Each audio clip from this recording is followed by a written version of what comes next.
आज हम स्टार्ट करेंगे chapter first, that is the fundamental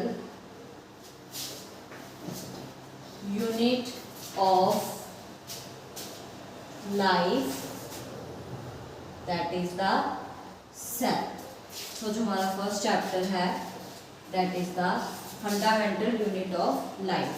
so it is all about a cell. So हम start करेंगे what is cell. तो cell क्या है? The structural and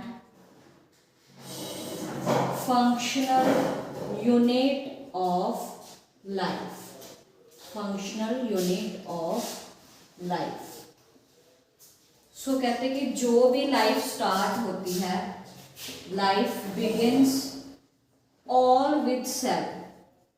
so cell ही है जो एक लाइफ को स्टार्ट करते हैं। ठीक है, सेल क्या करते हैं? फिर सेल डिवाइड्स, सेल डिवाइड करते रहते हैं and ultimately they forms the tissue. Cell divide करते हैं and they form the tissue.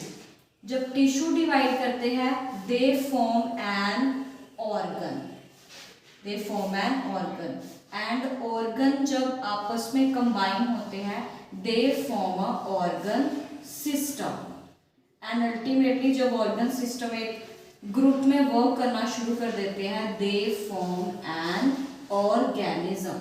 So it is the basic step that all the bodies are done. So first of all cell divide, then they form as tissues, tissues forms the organ, organ form the organ system and organ system form the organism. So कहता है कि जो cell है वो सभी bodies में present है, whether it is a plants and whether it is a animals. तो ये सभी की बॉडी में प्रेजेंट होते हैं सेल्स। सो सेल्स के अकॉर्डिंगली हम दो कैटेगरीज में एनिमल्स को डिवाइड कर देते हैं, that is the unicellular and multi cellular organism. Unicellular and multi cellular organism. Uni stand for single and cellular stand for cells.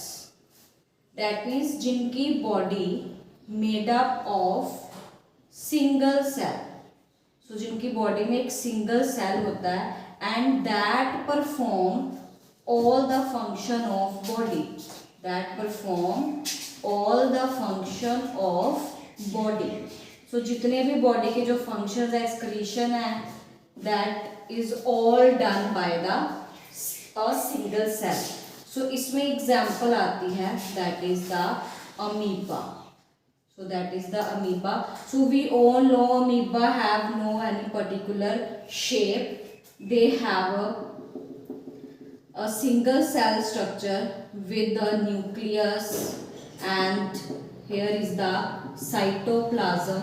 This is the cytoplasm.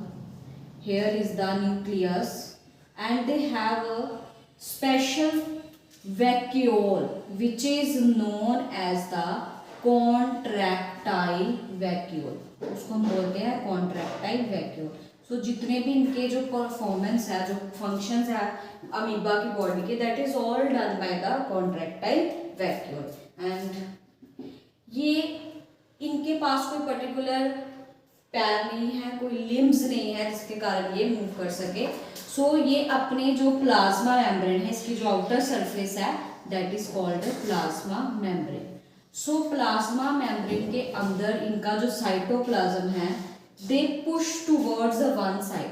ठीक है, सो साइटोप्लाज्म फोर्स लगाता है ताकि प्लाज्मा मेम्ब्रेन मूव कर सके and ultimately they can move from one direction to another direction or one place to another place.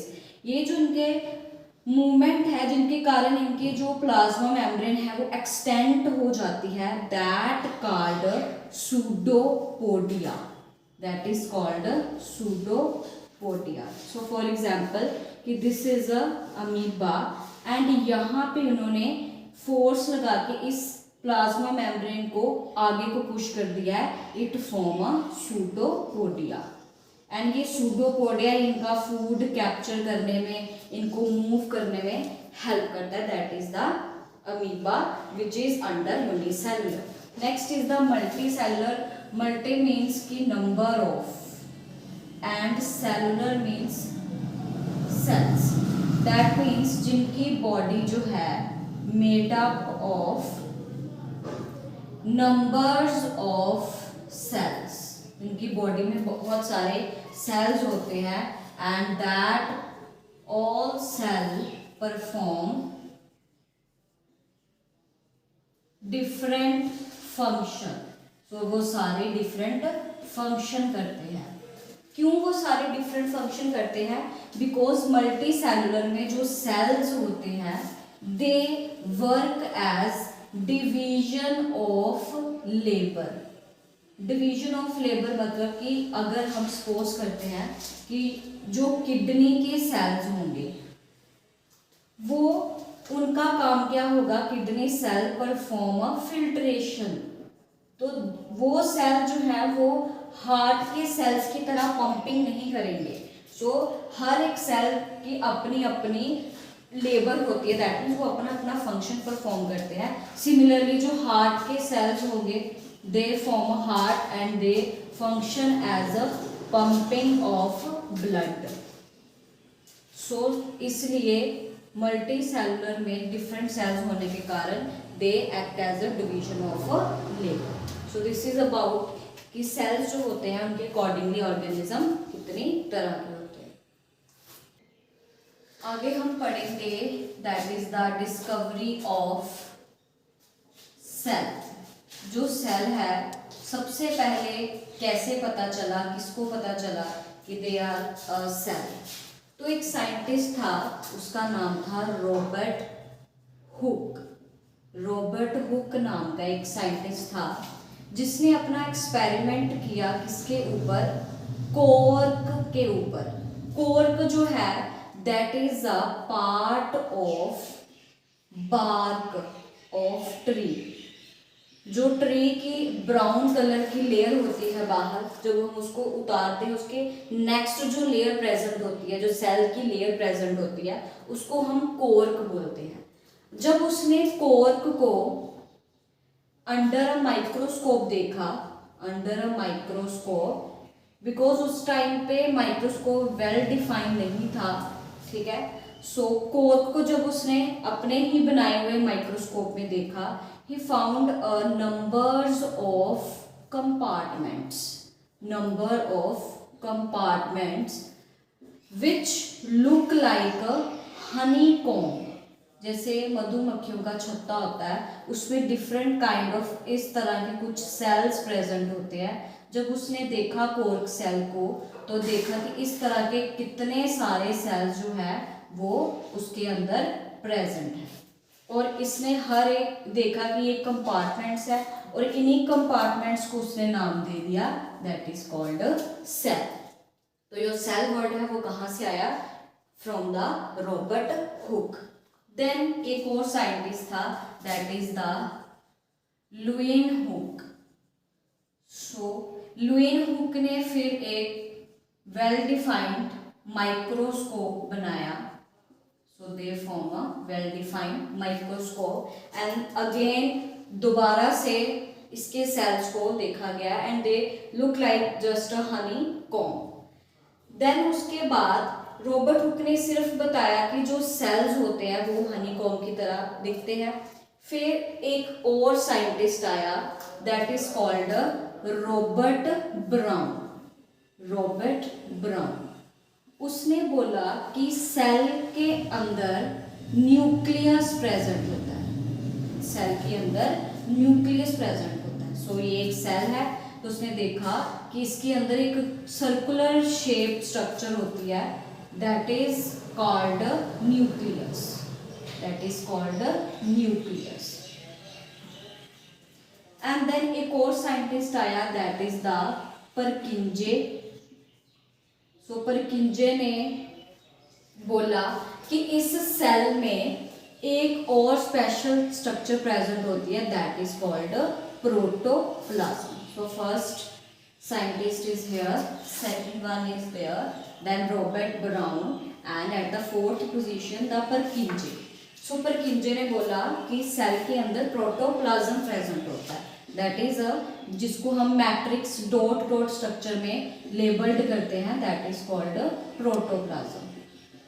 So here we have some confusion कि हम कुछ सेल्स में पढ़ते हैं कि साइटोप्लाज्म होता है एंड कई कंडीशंस में हम पढ़ते हैं प्रोटोप्लाज्म होता है. सो इन दोनों में क्या डिफरेंस होता है?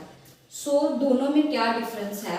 साइटोप्लाज्म में क्या होता है, सेल के अंदर, ठीक है, सेल है, देन उसके अंदर उसका प्रोटोप्लाज्म है, दैट इज जो हम मैट्रिक्स बोल देते हैं, इसको मैट्रिक्स है, ठीक है, and then other cell organelles, cell organelles.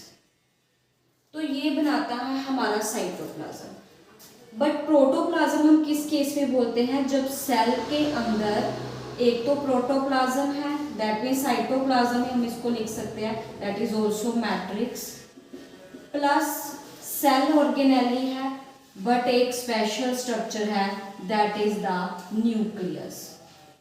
सो जिस सेल में न्यूक्लियस होगा उसको हम प्रोटोप्लाज्म बोल देते हैं, ठीक है, और जिसके अंदर न्यूक्लियस एब्सेंट होगा उस कंडीशन में हम सेल के अंदर क्या बोल देते हैं कि उसमें क्या प्रेजेंट है, साइटोप्लाज्म. सो ये दोनों का डिफरेंस है.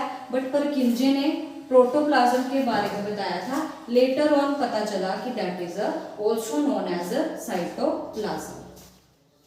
इसके बाद हम पढ़ेंगे कि जो न्यूक्लियस होता है वो एक इम्पॉर्टेंट स्ट्रक्चर क्यों है प्लांट्स के अंदर या एनिमल्स के अंदर, क्योंकि न्यूक्लियस जो है वो ऑल ये जेनेटिक फैक्टर्स को या जेनेटिक या हमारी हेरिडिटी को क्या करता है, कंट्रोल करता है. क्योंकि इसके अंदर क्या प्रेजेंट है, हमारा जेनेटिक मटेरियल प्रेजेंट है इन द न्यूक्लियस. और वो जेनेटिक मटेरियल क्या होता है, डीएनए. सो इस न्यूक्लियस के अंदर डीएनए भी प्रेजेंट होता है as well as RNA present होता है. तो हम इसकी फुल फॉर्म देख लेते हैं, what is DNA and what is RNA. So DNA क्या होता है, deoxy ribo nucleic acid, and RNA is the ribo nucleic acid. So ये है किसके बारे में, न्यूक्लियस के अंदर जो डीएनए और आरएनए प्रेजेंट